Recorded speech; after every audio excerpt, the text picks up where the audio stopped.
네, 자, 우리가 이제 앞 시간에서는 소득세의 개념, 그리고 이제 이자 소득에 열거된 것들을 우리가 확인을 했습니다. 그리고 비과세 이자 소득 세 가지를 우리가 알아봤고요. 이제 여러분 108페이지에 이 괄호 반괄호 2번에 보시면 이자 소득의 수입 시기라는 게 나옵니다. 우리가 그 부가가치세법을 공부할 때는 이제 공급 시기라는 것을 공부했는데, 부가가치세법의 공급 시기는 우리가 그 정리하는데 그렇게 어려울 게 없었어요. 공급 시기가 재화를 인도하는 때, 그리고 용역의 경우는 이제 용역의 그 역물을 제공한 때를 공급 시기로 보는 게 큰 전제였지 않습니까? 그 외에 예외적인 것들이 있는 것은 장기할부라든가 이런 내용들은 이제 대가의 각 부분을 받기로 한 때, 아니면은 무인 판매기에 의한 것은 현금을 꺼내는 때를 공급시기로 본다. 이런 좀 특이한 사항 몇 개 외에는 그래도 잘 그런 거에 관해서 문제 나오면 공급시기를 제대로 맞출 수가 있었는데요. 자, 우리가 이 수입 시기는 저는 그렇게 생각을 해요. 지금 종합과세 세목이 6가지나 되고, 또 열거된 소득의 종류가 지금 이자 소득에 대해서만 해도 굉장히 여러 가지가 있는데, 이 수입 시기가 굉장히 다양하다는 겁니다. 그래서 수입 시기 문제가 이론에서 나오고는 있어요. 나오고는 있는데, 우리가 이것까지 맞추기는 좀 욕심이다, 저는 생각을 합니다. 그래서 여러분 맞추면 다행이고, 수입시기 문제는요 좀 그렇게 가볍게 그냥 패스해버려도 될 것 같아요. 이것까지 맞추려고 하면 여러분이 공부할 양이 너무 많아져요. 자, 문제는 나오고는 있습니다. 그런데 이제 수입시기 전반적으로는요, 수입시기는 약정주의냐 현금주의냐 요 두 가지의 개념이 있어요. 예. 그런데 약정주의도 현금주의도 아닌 또 수입 시기가 그 중간에 걸쳐 있는 수입 시기도 또 있습니다. 자, 한번 쭉 보도록 하겠습니다. 채권이나 증권의 이자 할인액들은, 이자와 할인액, 채권의 이자라고 생각하면 돼요. 여러분, 우리가 채권을 가지고 있으면 이자를 받잖아요. 그 채권의 이자 수입 시기는 기명 채권은 약정에 의해서 지급하기로 한 날, 무기명 채권은 실제로 지급받은 날이죠. 그러니까 우리가 기명이라는 것은 채권에 채권주가 이름이 딱 기록되어 있는 것이다 이거죠. 이것은 그 채권에 보면 이자 지급일이 나와 있다고 그랬잖아요. 이자 지급일을 그냥 수입시기로 보는 거예요. 지급받았다고 보는 겁니다. 근데 무기명 채권은 실제로 받은 날로 수입 시기를 본다. 그 다음에 이제 우리가 가장 누구에게나 있을 수 있는 보통예금에 대한 이자 같은 거, 정기예금에 대한 이자, 이런 것들은 실제로 이자를 지급받은 날. 실제로 이자를 지급받은 날이에요. 보통예금, 정기예금, 가장 일반적인 것이죠. 이 밑에 나머지 예외적인 거 하나, 둘, 셋, 네 개는 아예 읽어보지도 마세요. 이것까지 읽어보면 위에서 실제 이자 지급하기로 지급받는 날 이것까지도 헷갈리니까 밑에 거는 그냥 건너뛰입니다. 그 다음에 우리 예금 중에 통지예금이라는 것이 있는데요. 통지예금은 인출하는 날을 수입시기로 보는 거예요. 이자가 있는 게 아니라 인출하면 그게 거기에 이자가 포함되어 있기 때문에 인출일을 수입시기로 본다. 특이한 것. 자, 수입시기 다음 페이지 계속됩니다. 채권이나 증권, 환매 조건부의 매매 차익. 이것은 약정에 의한 당해 채권이나 증권의 환매 수일. 그러니까 매매를 한 날을 우리가 환매 수일이라고 그래요. 또는 환매도일. 다만 요건 볼 필요 없겠습니다. 그래서 채권이나 증권의 환매 조건부 매매 차익은 환매수일, 환매도일이다. 저축성 보험의 보험 차익. 여러분 보험에서 보장성 보험과 저축성 보험은 여러분 아시잖아요. 보장성 보험이라는 건 돌려받는 게 없죠. 예, 그런데 저축성 보험은 저축이니까 원금을 돌려받는 보험이 저축성 보험이에요. 보장도 받고 원금도 돌려받고. 그런데 원금을 만약에 100만 원을 불입을 했는데 110만 원을 받았다면 10만 원이 이자라는 거예요. 그래서 이 보험 차익이 바로 돌려받은 게 더 많았을 때 그것은 이자이니까 이자 소득으로 보는 겁니다. 그러면 수입 시기는 언제일까요? 보험금이나 또는 환급금의 지급일, 지급일이다. 뒤에 다만 이런 건 그냥 보지 맙시다. 그래서 보험 차익은 지급일이다. 자, 직장 공제의 초과 반환금 이런 거 보기에 많이 나오니까요. 직장 공제의 초과 반환금은 약정에 의한 공제외 반환금의 지급일, 약정에 의해서 공제외 반환금을 지급하도록 한 날이 있어요. 보통 퇴직금 지급하는 날 같이 지급해 줍니다. 이것도. 그 다음에 비영업대금의 이익, 비영업대금의 이익은 약정에 의한 이자 지급일이에요. 약정에 의한 이자 지급일. 또 채권 등의 보유기간 이자 등 상당액, 매도일 또는 이자 등의 지급일, 또 이자 소득이 발생하는 상속재산이 상속되거나 증여되는 거, 상속개시일 또는 증여일. 상속재산의 상속재산이 상속되거나 증여된다. 그러면 상속개시일이나 증여일을 수입시기로 본다는 얘기고요. 유사 이자 소득 및 결합 파생 상품의 이익은 약정에 따른 상환일, 약정에 따른 상환일이다. 이렇게 알아두시면 되는데 이렇게 한번 집중해서 읽어봤지만 나중에 딱 질문하면 모를 수가 있습니다. 최대한. 그래서 제가 이 수입 시기는 그냥 맞추면 다행이고 미련 없이 그냥 버리고 가는 문제로 보시는 게 좋을 것 같습니다. 자, 다음에 이제 배당소득을 열거해 보겠습니다. 배당소득. 자, 배당소득의 범위는요, 내국법인으로부터 받는 이익이나 잉여금에 대한 배당금 또는 분배금이나 같은 말이고요. 또 법인으로 보는 단체로부터 받는 배당금, 분배금, 또 의제배당이라고 하는 게 있어요. 의제배당. 배당으로 의제한다는 얘기고, 또 법인세법에서 배당으로 처분하는 금액들이 있어요. 법인세법에서 법인세 세무조정을 하면서 이것은 주주에게 배당한 걸로 봐야 된다. 회사의 경비로 처리할 수 없다. 해가지고 배당으로 처분받으면 주주의 배당소득으로 보는 거죠. 그것을 여기서 말하는 법인세법에 따라 배당으로 처분된 금액. 다섯 번째, 국내 또는 국외에서 받는 집합투자기구로부터의 이익. 우리가 집합투자라고 하면 요즘에 펀드 상품, 금융상품이 집합투자입니다. 그래서 그 펀드 상품으로부터 받는 이익은 같이 모아서 투자해가지고 같이 돈을 투자한 사람들끼리 이익을 분배해 가잖아요. 그래서 그게 배당이에요. 배당.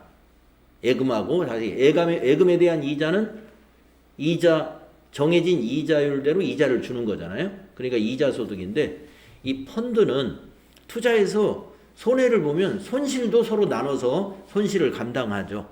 그래서 그는 펀드 상품의 이익은 우리가 배당소득이라고 합니다. 집합투자기구의 이익.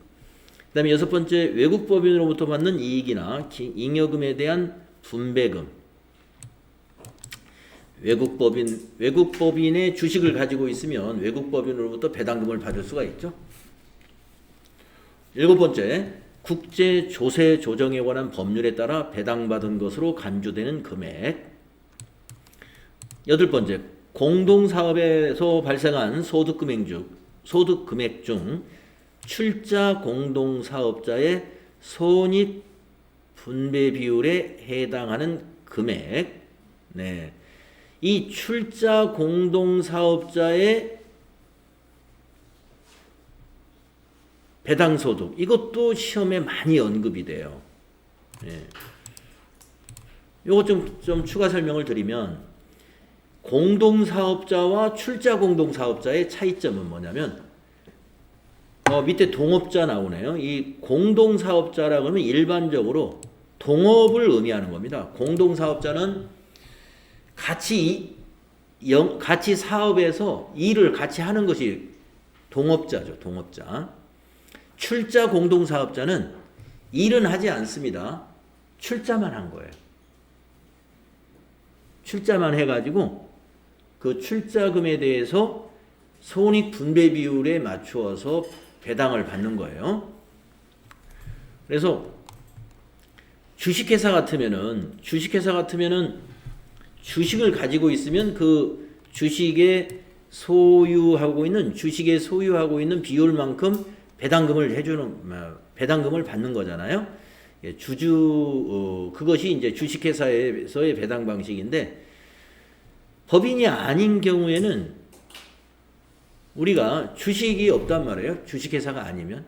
그러면 이제 개인사업자 같은 데는 출자금을 주면서 공동사업자로 정해놓고 손익 분배 비율을 정해서 나에게 이익의 몇 %를 받기로 했다. 이런 것입니다.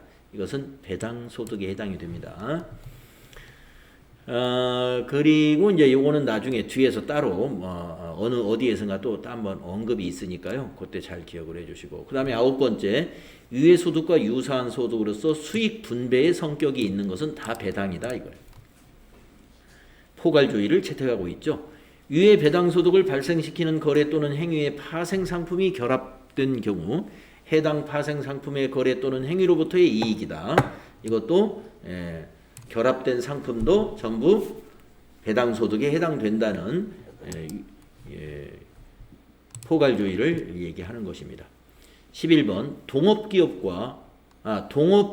과세 특례에 따른 동업자의 배당소득 동업자의 배당도 배당소득에 해당이 된다.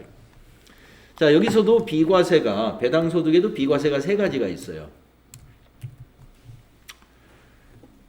예, 공익신탁. 아까 이자소득에서도 우리 첫 번째 비과세가 공익신탁에 대한 이익이었잖아요. 예, 배당도 공익신탁에 의한 배당은 비과세고요. 두 번째, 노인장애인의 비과세 종합저축에 해당되는 거기에서 발생한 배당소득. 그 다음에 장기보유 우리사주 배당소득은 비과세다. 배당소득의 비과세 세 가지 기억해 주시면 되겠습니다.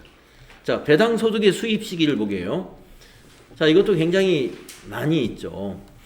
무기명 주식의 이익이나 배당은 지급받는 날,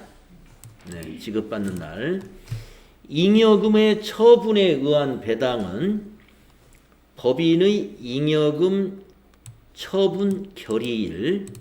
자, 법인이 잉여금을 처분할 때 그 주주들에게 배당을 결정했다 이거예요.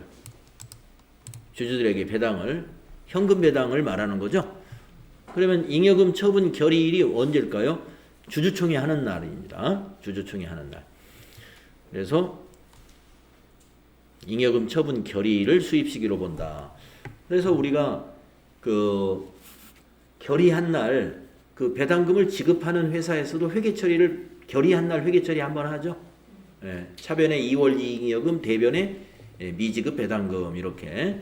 마찬가지로 배당을 받는 회사는 차변에 미수 수익 그리고 대변에 배당금 수익 이런 분계를 기업 같으면 하잖아요. 개인이니까 뭐 회계 처리까지는 안 하지만 우리가 수입 시기를 여기서 결의한 날로 수입 시기를 보기 때문에 신고를 그 수입 시기에 맞추어서 신고를 해줘야 된다 이 말입니다. 출자 공동사업자의 배당, 출자 공동사업자의 배당은 과세기간의 종료일을 수입시기로 봅니다. 그러면 과세기간은 종료일이 언제예요? 12월 31일이다 이런 얘기입니다. 법인세법에 의하여 처분된 배당은요, 법인세 세무조정이 끝나야 되겠죠. 그래서 당해 사업년도 그걸 결산 확정일이라고 그래요. 법인세 세무조정이 끝나야 법인은 결산을 확정했다라고 표현을 합니다. 실제로 회계 결산은 12월 31일로 합니다.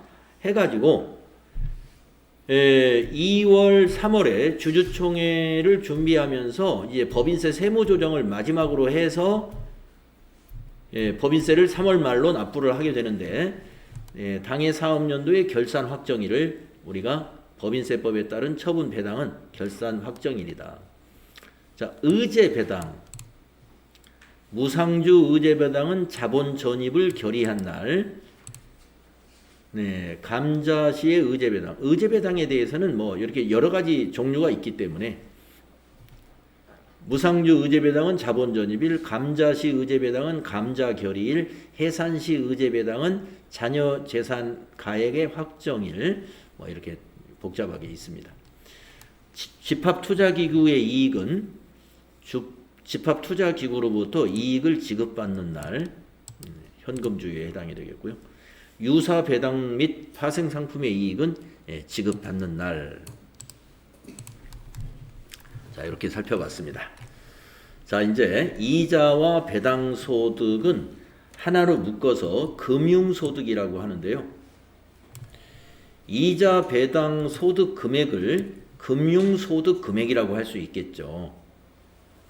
우리가 이제 지금까지 소득이라는 표현을 했는데 소득 뒤에 금액이라고 붙게 되면은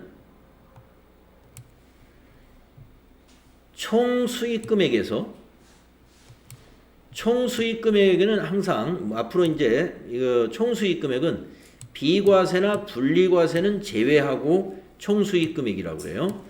총수익 금액에서 빼기 필요 경비를 빼주는 거는데, 자, 금융소득은 필요 경비를 인정하지 않습니다. 0원이에요. 그래서 필요 경비를 아예 뒤에 공식에서 아예 제외를 시켰어요. 필요 경비를 제외를 시켰는데 뒤에 나오는 다른 소득들은 다 빼기 필요 경비 요게 있을 거예요. 근데 이자하고 배당 금융소득은 필요 경비를 인정하지 않는다.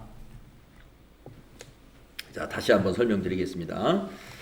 앞으로 소득과 소득 금액을 구분해야 되는데요. 소득 금액 하게 되면은 총 수익 금액에서 필요 경비를 뺀 것을 소득 금액이라고 한다. 요거 정확히 기억해 주세요. 소득과 소득 금액은 다릅니다. 네. 그러면 소득은 뭐에 해당이 되느냐? 소득은 총수익 금액하고 비과세, 분리과세 다 합쳐진 게 그냥 소득이에요. 이자 배당에서 벌어들인 거, 그게 소득입니다. 근데 총수익 금액은요? 총수익 금액은 소득에서 비과세 빼고 분리과세 있으면 분리과세 빼고 그것이 총수익 금액. 그러면 소득 금액은 총수익 금액에서 필요 경비를 뺀 것이다. 그런데 금융소득은 필요 경비를 인정하지 않는다. 여기까지. 여기 밑에다 아예 써놓으세요. 금융소득은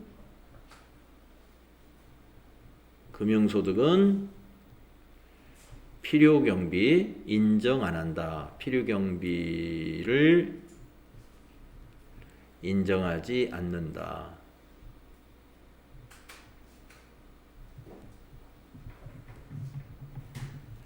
인정하지 않는다. 사실 필요 경비라는 것도 별로 없죠. 이제 우리가 은행에 예금하러 가는데 택시 타고 가면은 택시비가 이제 말하자면 필요 경비라고 볼 수 있는데, 또 이자 찾으러 가는데 만약에 가서 찾는다면은 또 왔다 갔다 교통비가 필요 경비라고 볼 수 있는데, 그런 걸 인정하지 않는다 하는 얘기입니다. 굉장히 미미하니까. 그래서 이자나 배당 소득 금액은 그냥 총 수익 금액이다. 이렇게 보시면 되겠습니다. 근데 총 수익 금액을 계산할 때는 비과세 이자나 배당 소득이나 분리과세는 빼야 돼요. 예. 밑에 이제 분리과세가 나옵니다. 이자와 배당 소득의 분리과세는 아직 설명이 없었는데 분리과세 밑에 나올 거예요. 예. 이 분리과세 혜택을 이자하고 배당에서 엄청나게 줘요. 그러니까 이자나 배당 소득이 있음에도 불구하고 종합소득세 신고할 때 없는 걸로, 예. 있는데 없는 걸로 신고가 되는 거예요. 왜냐하면 엄청난 금액이, 그러니까 뒤에 나오는데요. 2천만 원까지, 연간 2천만 원까지는 뭐다? 분리과세로 본다, 이런 규정이 있거든요. 이자를 2천만 원까지 1년에 2천만 원까지 받으면 분리과세를 인정을 해줘요. 그러면 종합과세 할 때 이자 소득 신고 안 하는 거예요. 그럼 뭐만 하면 돼요? 은행에서 찾을 때 원천징수한 걸로 끝나버리는 거예요. 아까 그랬죠? 분리과세. 맨 앞에 우리 첫 시간, 소득세 첫 시간에 종합소득에서 분리과세 되는 것은 종합소득에서 제외한다 그랬잖아요. 2천만 원까지. 자, 밑에 보겠습니다. 계속 이자 배당 소득의 과세 방법을 보면요. 모든 이자 배당에 대해서 원천징수는 다 해야 됩니다. 자, 국내에서 거주자나 비거주자에게 이자나 배당 소득을 지급하는 자는, 그 지급하는 자가 원천징수해야 돼요. 그 거주자나 비거주자에 대한 소득세를 원천징수를 해두었다가 예수금으로 잡아놨다가 세금을 정부에 내야 된다, 이런 얘기입니다. 원천징수해야 할 소득세는 지급금액의 원천징수 세율을 적용해가지고 공제를 하면 됩니다. 그러면 원천징수 세율은 다음과 같다.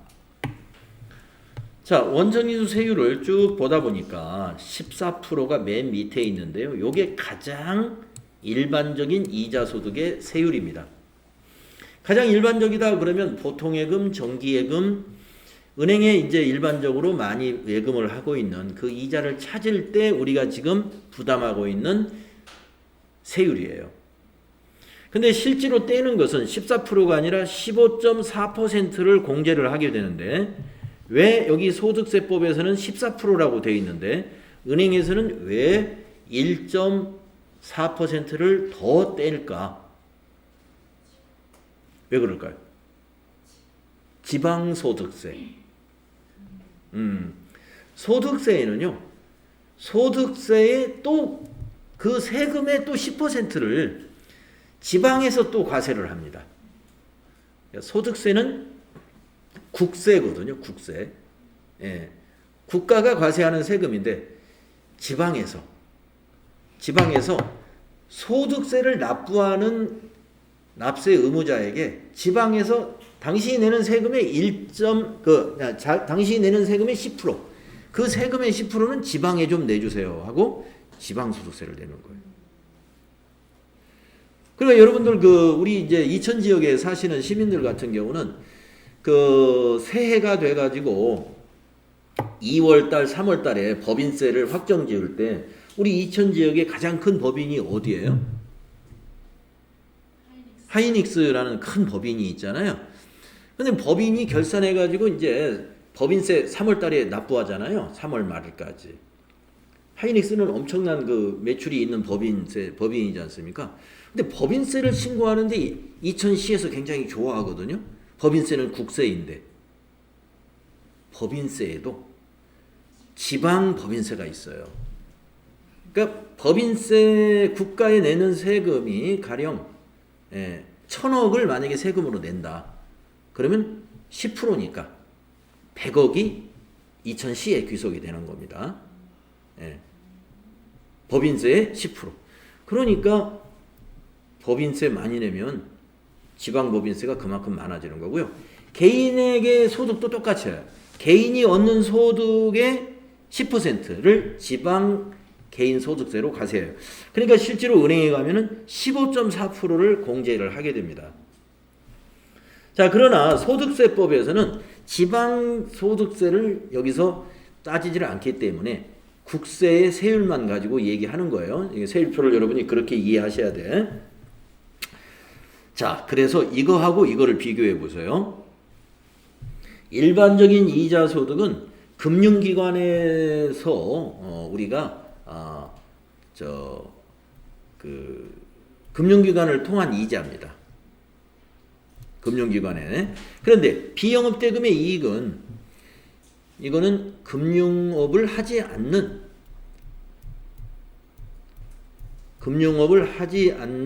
개인 간의 이자 거래거든요.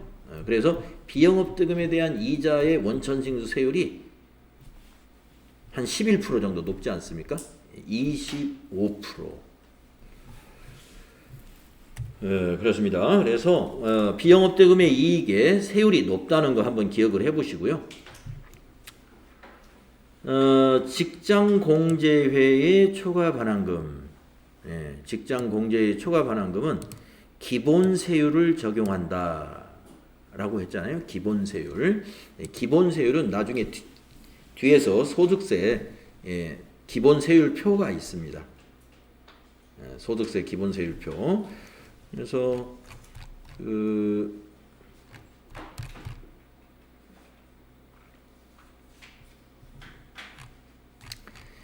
기본세율표가 지금 뒤에 있기 때문에 아까 말씀드린 8단계 누진세율이라고 했잖아요. 그래서 이 직장공제의 초과반환금이 적었을 때와 많았을 때 적용되는 세율이 다 다르다 이거예요. 6%부터 45%까지 8단계로 이렇게 쪼개져 있어요. 직장공제의 초과반환금 그렇고. 그 다음에 조세특례법상 분리과세되는 이자소득, 분리과세되는 이자소득은 5%부터 14%고, 그 다음에 요게 좀 특이하죠. 비실명. 우리나라는 그 실명제, 금융실명제가 김영삼 정부에서 법률로 도입을 해가지고요. 비실명에 대해서는 굉장히 높은 세율을 적용합니다. 90%, 최대 90%까지예요. 그래서 비실명 이자소득 세율이 제일 높다. 자, 이자소득의 세율, 일반 이자소득 정도는 여러분이 꼭 알아두시고요. 그 다음에 비영업대금 하나 더 알아두시면 되겠습니다. 자, 이제 배당소득의 세율도 똑같습니다. 일반 배당소득 14%입니다. 비실명 똑같습니다. 이자소득의 비실명처럼 최대 90% 세율이 적용된다. 자, 그 다음에 출자 공동사업자의 배당소득도 우리 비영업대금의 이자소득하고 세율이 같죠? 25%. 출자 공동사업자의 배당소득. 그래서 출자 공동사업자라는 건 돈만 투자해가지고 자기는 놀면서 그냥 배당을 받는 거예요. 그러니까 그냥 동업자하고는 개념이 달라요. 동업자는 같이 영업도 하고 사무도 하고 이렇게 하는 일을 하는 거예요. 근로의 대가도 있는 거죠, 거기에는. 그런데 여기는 지금 돈만 출자했기 때문에 조금 세율이 높은 거예요. 아까 여기 비영업대금의 이익도 원래 자기가 해야 될 영역이 아닌 거죠. 그래서 세율이 좀 높은 거다. 이렇게 이해하시면 되겠습니다. 자, 이제 금융소득을 마지막 정리하는데 금융소득을 과세하는 방법. 전체적으로 이게 제일 중요합니다. 자, 이자소득과 배당소득 중에 비과세 및 무조건 분리과세 대상을 제외한 금융소득을 합산해서 2천만 원을 초과하면 종합과세하고 2천만 원 이하이면 분리과세가 된다. 이렇게 말했잖아요. 그래서 2천만 원 이하는 아까 말씀드린 대로 종합과세 하지 않는다. 앞에서 이것이 제가 보기에는 큰 혜택이라고 저는 봐줘요. 너무나 높게 잡은 거 아닌가. 이 과거에 이게 상당히 오래전에는요 1,000만 원이었습니다. 1,000만 원. 근데 지금 2배로나 올려줬어요. 2천만 원으로. 2천만 원까지는 분리과세가 적용되고 있다. 분리과세가 적용되면 굉장히 혜택이 뭐냐면 종합과세를 하게 되면 다른 소득하고 합해져 가지고 우리 그 기본 세율표가 누진세율을 적용한단 말이죠. 누진세율. 그러니까 전체적으로 소득 금액이 많아져 가지고 높은 세율이 적용되는 계산이 이루어지는데 빼버리면은 세율이 낮은 세율이 적용되니까 세제 혜택을 받는 거죠. 그래서 분리과세 적용받는다는 것은 대체로 혜택을 받는 것이다. 이렇게 보시면 됩니다. 자, 그러면은 이 2천만 원을 계산할 때 2천만 원을 계산할 때 이 무조건 종합과세 되는 것은 해당이 안 되는 거예요. 단돈 1,000원이라도 이건 무조건 종합과세를 한다는 얘기입니다. 가운데 있는 무조건 종합과세는 빼고 아까 말씀드린 2천만 원을 초과한다는 것은 무엇을 더해서 2천만 원을 따지는 것이냐 하면은 조건부 종합과세 이거하고 아니, 제가 표시를 잘못했군요. 그러니까 이거를 빼야죠. 2천만 원 계산할 때 빼야 되는 건 이거고 무조건 종합과세 할 거하고 이건 파란색으로 한번 해볼까요 제가? 무조건 종합과세 되는 거하고 조건부 종합과세 되는 거 이 두 개를 합쳐서 2천만 원을 계산하는 거예요. 2천만 원인가 아닌가 계산할 때는 무조건 종합과세와 조건부 종합과세만 더하는 겁니다. 저 위에 있는 네 가지는 그거는 무조건 분리과세이기 때문에 2천만 원 계산하는데 포함을 하는 게 아니에요. 무조건 분리과세니까. 그래서 무조건 분리과세 제외하고 요 두 개를 더해서 조건부 종합과세하고 무조건 종합과세. 요거 더해서 2천만 원이니까 혜택이 더 크죠. 이건 아예 빼는 거니까. 자, 그러면 무조건 빼주는 금융소득이 뭐가 있나 보세요. 종합과세 안 한다는 겁니다. 무조건 분리과세는 원천징수로서 끝난다 이거예요. 자, 첫째, 비실명 이자 배당. 자, 비실명은 좋지 않은 건데 왜 분리과세는 제가 아까 혜택을 준다고 그랬는데 이거는 혜택이 아니라 불리함을 불리하게 하기 위해서 하는 것이다. 왜 그러냐면 우리 누진 그 기본 세율이 소득세 기본 세율이 6%부터 최대 45%거든요. 90%까지 할 수 있잖아요. 비실명은. 그러니까 이건 무조건 분리과세를 하는 게 과세관청에서는 되게 좋은 거예요. 이 사람 그러니까 비실명 이자 배당 소득자는 무조건 분리과세가 오히려 불리한 겁니다. 종합과세로 넘어가면 금액이 작은 거는 낮은 세율을 적용받을 수가 있거든요. 그런 취지가 있는 것 같고요. 그 다음에 아까 제가 직장 공제 초과 반환금 굉장히 중요한 항목이라고 말씀드렸는데 이 무조건 분리과세를 알아야 되기 때문에 그래요. 자, 비실명은 중과세를 하기 위해서 무조건 분리과세를 하는 셈이고 직장 공제의 초과 반환금은요. 근로자에게 혜택을 주려고 하는 겁니다. 이것까지 종합과세는 안 하겠다. 근로자에게 혜택 주려고 하는 거예요. 그 다음에 세 번째, 법원에 보관금을 보관했었는데 기간이 경과 6개월 정도 보관하면 6개월치 이자를 줘요. 이 이자는 그 보통예금의 이자율로 계산을 합니다. 그러면 거기에 대해서는 원천징수하는 걸로 끝나요. 그것까지 종합과세 하진 않습니다. 법원의 보관금 이자소득에 대해서는 무조건 분리과세한다. 그 다음에 마지막으로 조세 특례 제한법 상에 분리과세가 되는 이자하고 배당소득이 있어요. 이것 또한 무조건 분리과세된다. 그래서 금융소득에서 무조건 분리과세되는 네 가지는 좀 기억을 해줄 필요가 있습니다. 왜냐면은 이거는 빼고, 이거는 이제 빼고서 무조건 종합과세와 조건부 종합과세를 합쳐서 2천만 원인가 아닌가를 계산해야 되거든요. 네, 이해가 되시죠? 자, 그러면 무조건 종합과세 되는 거는 뭐가 있는지 좀 알아둘 필요가 있어요. 왜 무조건 해야 되는가? 첫째, 원천징수가 되지 않은 이자 배당소득이랍니다. 원천징수가 되지 않았기 때문에 이건 종합과세를 해야만이 세금이 과세를 할 수가 있잖아요. 예, 그러니까 원천징수 되지 않은 이자와 배당소득이 뭐가 있을까? 비영업대금의 소득인데 원천징수 안 할 수도 있죠. 못할 수 있는 거예요.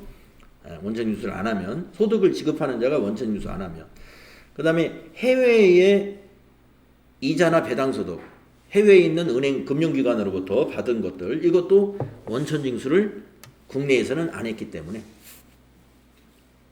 무조건 종합과세 하고요. 해외에다 납부한 세금은 기납부세액으로 나중에 빼줍니다. 자, 원천징수 되지 않은 거 무조건 종합과세고요. 그 다음에 출자 공동사업자의 배당소득도 무조건 종합과세예요. 예, 출자 공동사업자의 배당소득에 대해서는 원천징수 세율도 높은 편이고, 그렇죠? 그리고 무조건 종합과세가 된다. 예. 이 표가 아주 중요합니다. 이 표. 그래서 금융소득 하면 이자와 배당소득이고요. 금융소득의 마무리는 이 표로 잘 마무리가 돼야 돼요. 이 표로 마무리가 돼야 된다. 네, 그래서 111페이지 있는 표는 앞으로 뒤에서 이제 이론 문제 풀 때 맞아, 이런 게 중요하다고 했는데 111페이지를 딱 필 거니까 딱 적어놓는 게 좋습니다. 소득세 이론 문제 풀 때 이걸 자주 볼 거니까 111페이지 가봅시다 하면 이걸 딱 펴서 같이 보시면 아, 맞구나 하는 것을 우리가 확인할 수가 있습니다.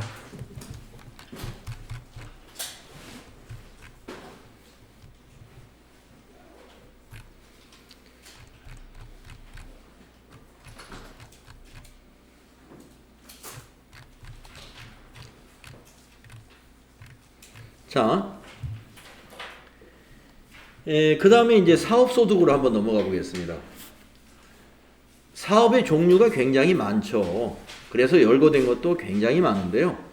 자, 사업소득이란 무엇인가? 그 의미를 보시면, 사업소득이란 개인이 계속적으로 행하는 사업에서 생기는 소득을 사업소득이라고 합니다. 개인 사업자의 소득이라는 거죠. 개인 사업자. 개인이 계속적으로 행하는 사업에서 생기는 소득. 예, 개인이 계속적으로 행하는 사업에서 생기는 소득입니다. 그래서 사업이란 무엇이냐? 영리를 목적으로 독립적인 지위에서 계속 반복적으로 행하는 사회적 활동을 의미하며 이러한 사업에서 발생한 소득이 바로 사업소득인 것입니다. 법인이 아니에요. 개인 사업자에. 그래서 개인 사업자들이 하는 사업의 종류가 여기 다 적혀 있어요. 농업도 제외가 있는데 뒤에 비과세가 있으니까 거기에서 보시면 되고, 일단은 농업, 임업, 어업에서 발생한 소득. 광업도 있죠. 광업에서 발생한 소득. 그 다음에 제조업도 있죠. 제조업에서 발생한 소득. 전기, 가스, 증기, 또 공기조절 공급업이라는 것이 있는 모양인데 여기서 발생한 소득. 또 수도사업, 하수도사업, 폐기물 처리사업, 원료 재생사업 이런 것들이 있죠. 거기에서 발생한 소득. 또 개인이 건설업도 할 수 있죠. 예, 건설업에서 발생한 소득. 또 개인이 도매나 소매업도 할 수 있죠. 예, 도소매업에서 발생한 소득. 또 개인이 운수나 창구업도 할 수 있죠. 운수나 창구업에서 발생한 소득. 또 개인이 숙박이나 음식점 할 수 있죠. 거기서 발생한 소득. 또 개인이 정보통신업을 한다. 그러면 거기서 발생한 소득. 개인이 금융이나 보험사업도 할 수 있어요. 발생한 소득. 또 개인이 부동산업을 할 수도 있죠. 부동산업에서 발생한 소득.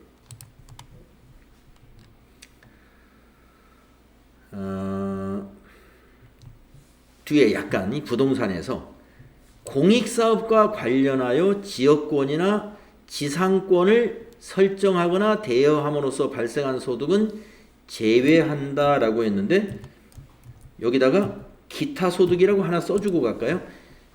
여기서부터 지금 여기까지 설명한 거 제외한다. 이걸 왜 제외하느냐? 이 부분은 기타 소득이다. 사업 소득이 아니다. 부동산업이라는 것은 부동산을 사고 팔아가지고 발생한 소득이 부동산업이고 또 부동산을 임대해가지고 발생한 소득들이 이제 부동산업이 되는데 이 뒤에 있는 내용은 뭐냐면 공익사업과 관련해서 지역권이나 지상권을 설정하고서 돈을 받는다 이 말이에요. 공익사업이다 그러면 뭐 전기 사업이라든지 도시가스 사업이라든가 이런 그 사업들을 말하는데 전기를 이렇게 전송을 하려면은 이게 전기 전봇대라든가 이 송전탑 같은 것도 이게 지나가야 되잖아요. 그러다 보면 개인 땅을 지나갈 수도 있죠. 개인 땅을. 그러면 그 개인 땅을 쓰려면은 돈을 지불하잖아요. 한국전력에서. 거기서 이제 발생하는 소득이 바로 이런 지역권, 지상권을 설정해 가지고 발생하는 소득이 있을 수 있어요. 근데 이거는 사업이 아니다 이거죠. 그러니까 이거는 기타 소득으로 보는 거예요. 부동산에서 발생한 소득이지만 이거는 사업 소득으로 보지 않고 그건 사업이라고 볼 수가 없기 때문에 기타 소득으로 보는 거예요. 그 다음에 전문 과학 및 기술 서비스업이라는 것도 있죠. 그 다음에 시설 관리업, 이런 임대 서비스업도 있고요. 또 교육 서비스업도 있죠. 또 보건업도 있고 사회복지 서비스업도 있죠. 또 예술 스포츠 여가 관련 서비스업도 있고요. 협회 및 단체 수리 및 기타 개인 서비스업도 있고요. 가구 내 고용활동에서 발생하는 소득도 있고요. 복식부기 의무자가 차량 및 운반구 등 유형고정자산을 양도함으로써 발생하는 소득. 그러니까 차량이나 차량 및 운반구, 차량 운반구죠. 아니고 유형고정자산은 뭐예요? 유형고정자산은 건물이나 비품, 차량 운반구 이거 다 포함되는 거죠. 그것을 양도하면은 유형자산 처분 이익이 발생하잖아요. 그 유형자산 처분 이익이 바로 영업의 수익으로 잡히는 거죠. 사업소득에 잡힌다 이런 얘기입니다. 그래서 개인 사업자가 유형자산을 처분하면 우리가 복식부기 의무자는 뭐예요? 우리가 차변대변으로 장부를 형성해 가지고 우리가 배우는 그 회계 프로그램에 반영을 하는 게 복식부기 의무자입니다.